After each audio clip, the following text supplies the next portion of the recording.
हरि ओम। कृष्णाय वासुदेवाय हरिये परमात्मने प्रणतक्लेश विनाशाय श्री कृष्णाय नमः। वासुदेवं सुतं देवं शार्दूलमर्दनं देवकी परमानंदं कृष्णं वंदे जगद्गुरु। बोलो श्री कृष्णचंद्र भगवान की जय।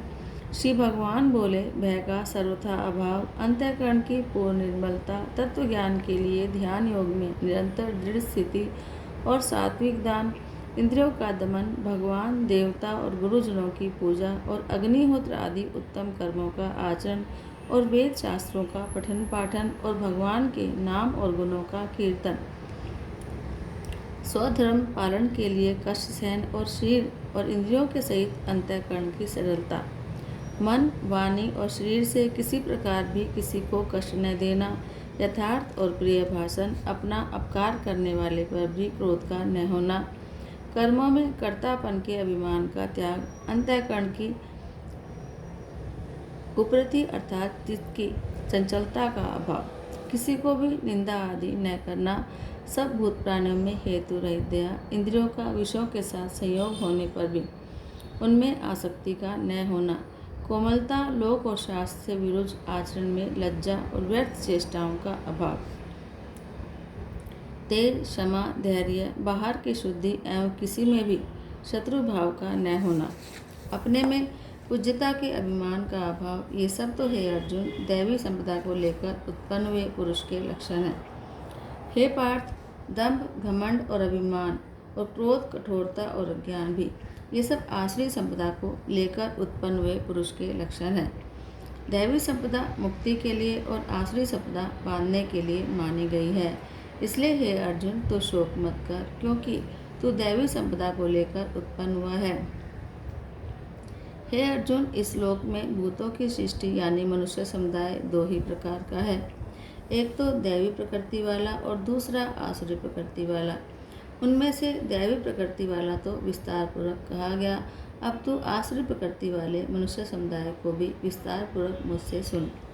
आसुर स्वभाव वाले मनुष्य प्रवृत्ति और निवृत्ति इन दोनों को ही नहीं जानते, इसलिए उनमें न तो बाहर भीतर की शुद्धि है, न श्रेष्ठ आचरण है, न सत्य भाषण है। वे आश्रय प्रकृति वाले मनुष्य कहा करते हैं कि जगत आश्रय रहित, सर्वथा असत्य, बिना ईश्वर के, अपने आप केवल स्त्री पुरुष के संयोग से उत्पन्न है, इसलिए इसमें केवल काम ही कारण है, इसके सिवाय और क्या है। इस मिथ्या ज्ञान को अवलंबन करके जिनका स्वभाव नष्ट हो गया है और जिनकी बुद्धि मंद है, वे सबका अपकार करने वाले क्रूर कर्मी मनुष्य केवल जगत के नाश के लिए ही समर्थ होते हैं। वे दंभ, मान और मद से युक्त मनुष्य किसी प्रकार भी पूर्ण न होने वाली कामनाओं का आश्रय लेकर अज्ञान से मिथ्या सिद्धांतों को ग्रहण करके भ्रष्ट आचरणों को धारण करके संसार में विचरते हैं। वे मृत्यु पर्यंत रहने वाली असंख्य चिंताओं का आश्रय लेने वाले, विषय भोगों के भोगने में लगे रहने वाले, इतना ही सुख है ऐसा मानने वाले हैं। वे आशा की सैकड़ों फांसियों से बंधे हुए मनुष्य काम क्रोध के परायण होकर विषय भोगों के लिए अन्यायपूर्वक धन आदि पदार्थों का संग्रह करने की चेष्टा करते हैं। वे सोचा करते हैं कि मैंने आज यह प्राप्त कर लिया और अब इस मनोरथ को प्राप्त कर लूँगा, मेरे पास यह इतना धन है और फिर भी यह हो जाएगा, यह शत्रु मेरे द्वारा मारा गया और उन दूसरे शत्रु को भी मैं मार डालूँगा। मैं ईश्वर हूँ, मैं ऐश्वर्य को भोगने वाला हूँ, मैं सब सिद्धियों से युक्त हूँ, मैं बलवान हूँ, मैं सुखी हूँ, मैं बड़ा धनी हूँ, मैं बड़े कुटुंब वाला हूँ, मेरे समान दूसरा कौन है। मैं यज्ञ करूँगा, दान करूँगा, आमोद प्रमोद करूँगा। इस प्रकार अज्ञान से मोहित रहने वाला और अनेक प्रकार से भ्रमित चित्त वाले, मोहरूप जाल से ढके हुए और विषय भोगों में अत्यंत आसक्त आसुर लोग महान अपवित्र नरक में गिरते हैं। वे अपने आप को ही श्रेष्ठ मानने वाले घमंडी पुरुष धन और मान के मद से युक्त होकर केवल नाम मात्र के यज्ञों द्वारा पाखंड से शास्त्र विधि रहित यजन करते हैं। वे अहंकार, बल, घमंड, कामना और क्रोध आदि के परायण और दूसरों की निंदा करने वाले पुरुष अपने और दूसरों के शरीर में स्थित मुझ अंतर्यामी से द्वेष करने वाले होते हैं। उन द्वेष करने वाले पापचारी और क्रूर कर्मी नराधमों को मैं संसार में बार बार आश्रय योनियों में ही डालता हूँ। हे अर्जुन, वे मूढ़ मुझको न प्राप्त होकर ही जन्म जन्म में आश्रय योनि को प्राप्त होते हैं, फिर इसमें भी अति नीच गति को प्राप्त होते हैं, अर्थात घोर नरकों में गिरते हैं। काम, क्रोध और लोभ ये 3 प्रकार के नरक के द्वार आत्मा का नाश करने वाले, उसको अधोगति में ले जाने वाले हैं। इन तीनों का त्याग कर देना चाहिए। हे अर्जुन, इन तीनों नरक के द्वारों से मुक्त पुरुष अपने कल्याण का आचरण करता है, इससे वह परम गति को पाता है, अर्थात मुझको प्राप्त हो जाता है। जो पुरुष शास्त्र विधि को त्याग कर अपनी इच्छा से मन माना आचरण करता है, वह न सिद्धि को प्राप्त होता है, न परम गति को और न सुख को। इससे तेरे लिए इस कर्तव्य और अकर्तव्य की व्यवस्था में शास्त्र ही प्रमाण है, ऐसा जानकर तू शास्त्र विधि से नियत कर्म ही करने योग्य है। ओम तत्सिद्धि। श्रीमद्भगवद्गीता सुपनिषत्सु ब्रह्म विद्यायां योग शास्त्रे श्री कृष्ण अर्जुन संवादे दैवासुर संपदि विभाग योगो नाम 16 अध्याय। जय जय श्री हरि। श्रीमद्भगवद्गीता के 16वें अध्याय का महात्म्य।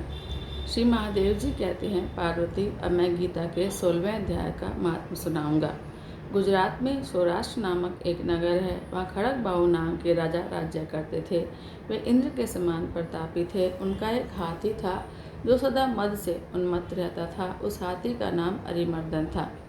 एक दिन रात में वह सांकलों और लोहे के खंभों को तोड़कर बाहर निकला। महावत उसको दोनों ओर अंकुश लेकर डरा रहे थे, लेकिन क्रोधवश वह उन सब की अवहेलना करके उसने अपने रहने के स्थान अतिसार को भी गिरा दिया। उस दिन उस पर चारों ओर से भालों की मार पड़ रही थी, फिर भी महावत ही डर रहे थे। हाथी को बिल्कुल भी डर नहीं था। उस घटना को सुनकर राजा स्वयं हाथी को मनाने की कला में निपुण राजकुमारों को लेकर वहाँ पर आए और आकर उन्होंने उस हाथी को देखा। नगर के निवासी अन्य काम धंधों की चिंता छोड़कर अपने बालकों को भय से बचाते हुए बहुत दूर खड़े होकर उस महाभयंकर हाथी को देखते रहे। उस समय कोई ब्राह्मण तालाब से नहाकर उसी मार्ग से लौट रहा था। वह गीता के 16वें अध्याय के कुछ श्लोकों का जाप कर रहा था।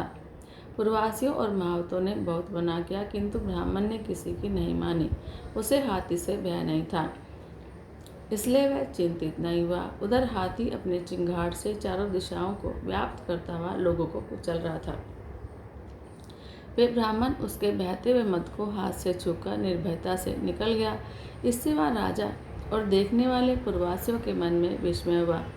राजा ने आश्चर्यचकित होकर पूछा, ब्राह्मण, आज आपने यह महान अलौकिक कार्य किया है, क्योंकि इस काल के समान भयंकर गजराज के सामने से आप सकुशल लौट आए हैं। आप किस देवता का पूजन और किस मंत्र का जाप करते हैं, बताइए, आपने कौन सी सिद्धि प्राप्त की है। ब्राह्मण ने कहा, राजन, मैं प्रतिदिन गीता के 16वें अध्याय के कुछ श्लोकों का जप किया करता हूँ, इसी से सारी सिद्धियाँ प्राप्त हुई हैं। श्री महादेव जी कहते हैं, तब हाथी का कौतूहल देखने की इच्छा छोड़कर राजा ब्राह्मण देवता को साथ ले अपने महल में आए। वहाँ शुभ मुहूर्त देखकर 1 लाख स्वर्ण मुद्राओं की दक्षिणा दे उन्होंने ब्राह्मण को संतुष्ट किया और उनसे गीता मंत्र की दीक्षा ली।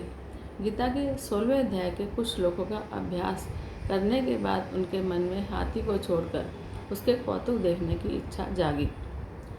एक दिन सैनिकों के साथ बाहर निकलकर राजा ने महावतों से उसी मत गजराज का बंधन खुलवाया। वे निर्भय हो गए। राज्य का सुख विलास के प्रति आदर का भाव बिल्कुल नहीं रहा। वे अपना जीवन तिनके की तरह समझकर हाथी के सामने चले गए। साहसी मनुष्यों में अग्रगण्य राजा खड़ग बाहु मंत्र पर विश्वास कर हाथी के पास गए। मद की अनवरत धारा बहाते हुए उसके गंडस्थल को हाथ से छूकर सकुशल लौट आए। काल के मुख से धार्मिक और खल के मुख से साधु पुरुष की भांति राजा उस गजराज के मुख से बचकर निकल आए। नगर में आने पर उन्होंने अपने पुत्र राजकुमार को राज्य का कार्यभार सौंपकर स्वयं गीता के 16वें अध्याय का पाठ करके परम गति प्राप्त करी। जय जय श्री राधे। ओम जय भगवत गीते मिया जय भगवत गीते। हरि है कमल विहारिणी, हरि है कमल विहारिणी, सुंदर सुपुनीत। ओम जय भगवत गीते। कर्म सुमर्म प्रकाशिनी कामा शक्ति हरा मया कामा शक्ति हरा तत्व ज्ञान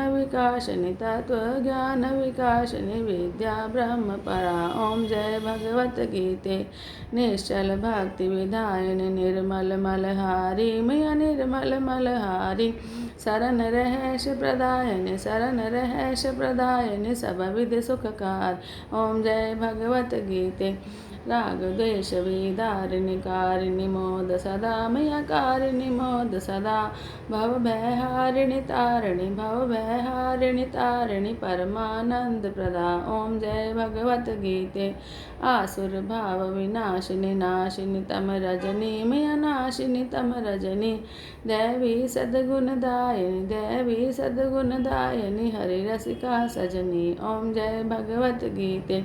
समता त्याग सिखावनी हरिमुख की वाणी मया हरिमुख की वाणी सकल शास्त्र की स्वामिनी श्रुतियों की रानी। ओम जय भगवत गीते। दया सुधा बरसावनी मातु कृपा कीजिए मया मातु कृपा कीजिए हरिपद प्रेम दान कर अपनों कर लीजिए। ओम जय भगवत गीते। बोलो श्री कृष्णचंद्र भगवान की जय। जय जय श्री राधे, जय जय श्री राधे, जय जय श्री राधे।